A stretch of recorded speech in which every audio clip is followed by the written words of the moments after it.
For 73 years in the world of Corvette, you had two choices, the fast one or the faster one. Yet for 63 years, Porsche has curated a buffet of flavors designed for specific missions and even more specific budgets.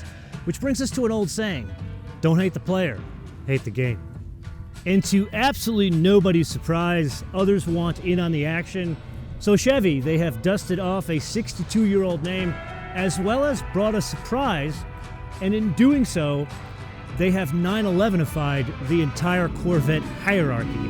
But more importantly, they have done this in plain sight while no one was paying attention.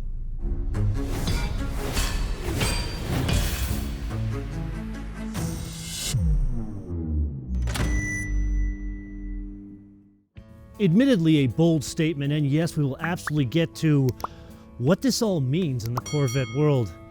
But first, not one, but two new Corvettes.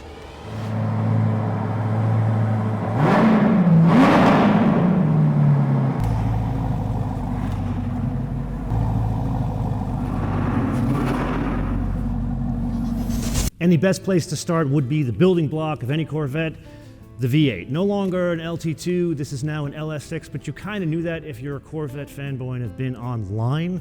6.7 liter V8. The theme was, let's get more air in and out of the engine to get more power. How do they do that? New throttle bodies. They changed the intake plenum. This is what's fascinating to me. The whole idea is you want to get more air into the engine from which the cylinders can pull from. So how do you do that? You change the capacity of the intake plenum. Then on the opposite side, they changed the exhaust manifolds. That's all fine and good, but it translates to a compression ratio of 13:1. And the whole thing kind of works together to create more power. Finally, now over the magic 500 mark, 535 horsepower, 520 pounds of torque. Now, the most fascinating technical part about this is technically not just going to be in the Grand Sport and the Grand Sport X, this will be in the base Stingray as well. Then some playfulness, Easter eggs, which kind of come out through this entire car. This 6.7 liters, do the math to American lingo, that is 409. And here they did indeed put that on the block just here. Which brings us to the unexpected surprise of this whole experience. There are going to be two Grand Sports. You kind of know where this is going. Say it with me, Grand Sport X, which means there is going to be an electric motor in the front, the car is all-wheel drive, and there is a battery in the center. Now, it doesn't take Sherlock to understand there's no longer going to be an E-Ray. Also, probably not a surprise that the hardware, the electric motor, the all-wheel drive system, the battery, that comes from the ZR1X. Now, this is a different use case than the ZR1X because the output in the back is different, so how this all works with that engine is different. Rather than me explain this to you, I found someone significantly smarter, also the guy that developed this system for this as well as the ZR1X, and he also developed the Cadillac Lyriq. So, meet Keith. From E-Ray to ZR1X to Grand Sport X, there's been an evolution. In E-Ray, we were looking at how much yaw was coming into the vehicle, and it was a bit of a feedback loop, creating balance through the corner and adding power where there was traction and making sure you're balanced through. In the ZR1X, we saw that 1,064 horsepower, 828 foot-pounds of torque was so much you could yaw the vehicle too quickly. And so we needed to create models for the engine and for hand-wheel torque and how deep you get into the pedal to predict that yaw so that we could schedule the front axle ahead of that event. We've added all that technology into the Grand Sport X and created models for now the LS6 engine. Additionally, once you get through the corner and you're balanced, you get straight line boost, you have an option for how much energy we can deploy to add mile per hour at the end. We have endurance mode, qualify mode, and push to pass. In endurance, we're keeping the same corner balance throughout, but we meter the straight line boost. Qualify, you get the same corner balance again. That's always going to be predictable in a track car. But in the straight line boost, we can do less metering and try to get the fastest possible lap. And then push to pass, there is zero metering at all. That is the technology we put into ZR1X and Grand Sport X.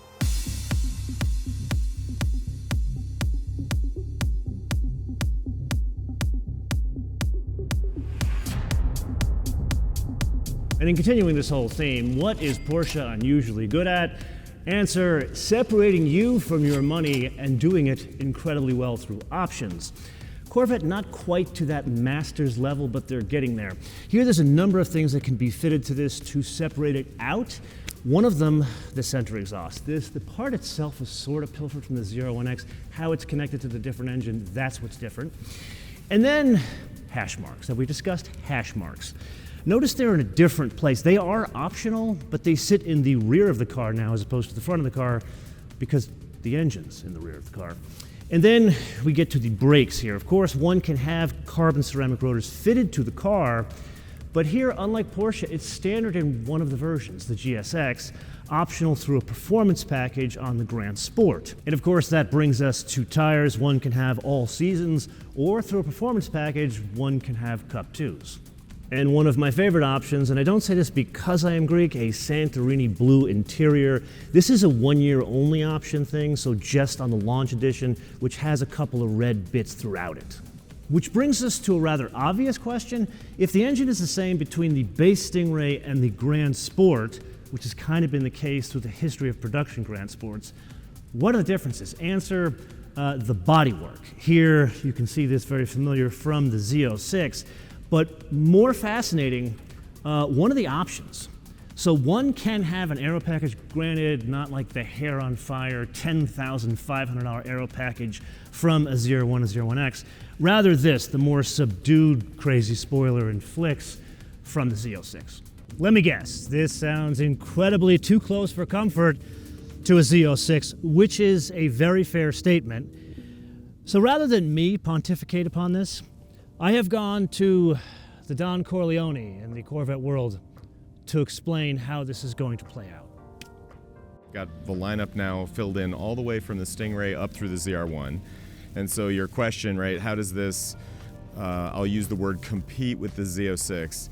In my mind, it's really different personas that are gonna buy a Grand Sport than a Z06.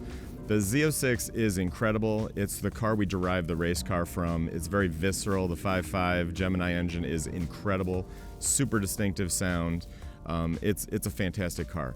It is at a price point that is not attainable by everybody, right? So a lot of why you come out with a Grand Sport after a Z06 is because you don't want to come out with the car that looks a lot like a Z06 first and then try and explain to people why a Z06 is better.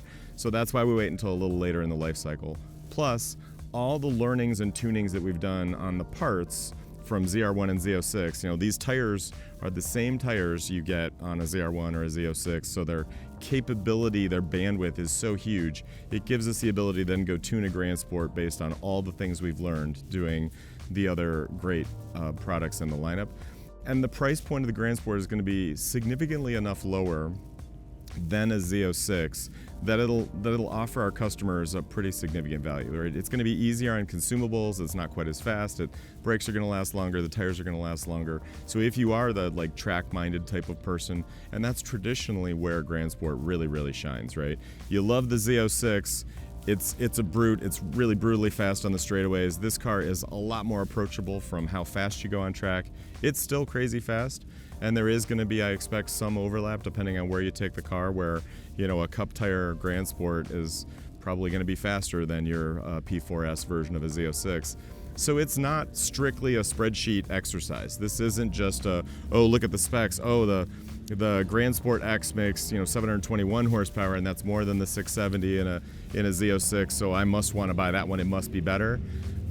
It's not like that. The Grand Sport X is a fantastic car. It's really cool on track because you can use the push-to-pass or the different modes in the hybrid system to get that hero lap, you know, more than a second faster on most tracks when you're in the qualifying mode. But it's a different experience. It's a heavier car. It gets speed a little different way with the all-wheel drive.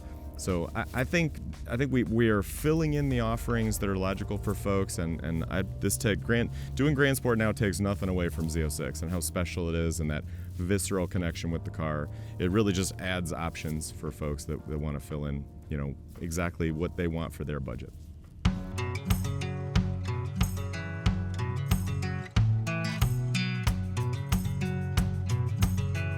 And finally, back to the pressing business at hand, the 911-ification or Porschification of the Corvette world. Probably easier to say the Great Corvette Realignment. If you steal that, I'm going to sue your ass. This is something we're going to debate for a while, but here's what I'm going with. Now that we have a Grand Sport, which is nothing new, and a Grand Sport X, which is new, and I hate to admit it, kind of justifies calling the ZR1X the ZR1X, we have point-to-point comparisons of the Porsche blueprint. Also, it kind of coming late in the life cycle, it's even down to how they do it. So let's go through it together.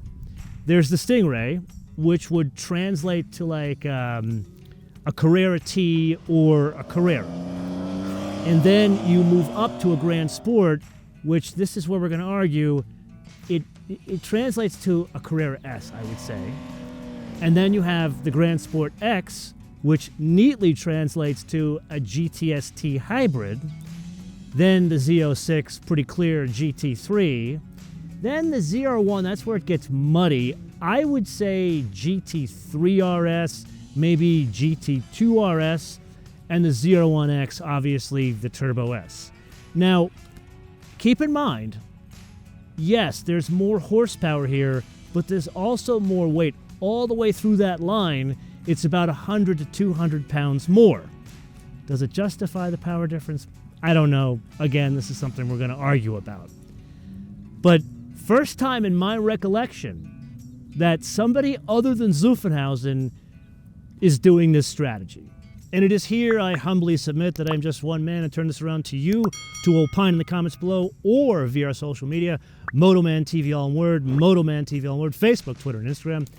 And with that, friendly reminder, this is the very ZR1X we shot a couple of weeks ago. So while you guys are arguing in the comments below about this whole Corvette strategy, I am going to find somebody who's in charge around here and figure out how to take this thing home. So until I see you in the next episode, bis später.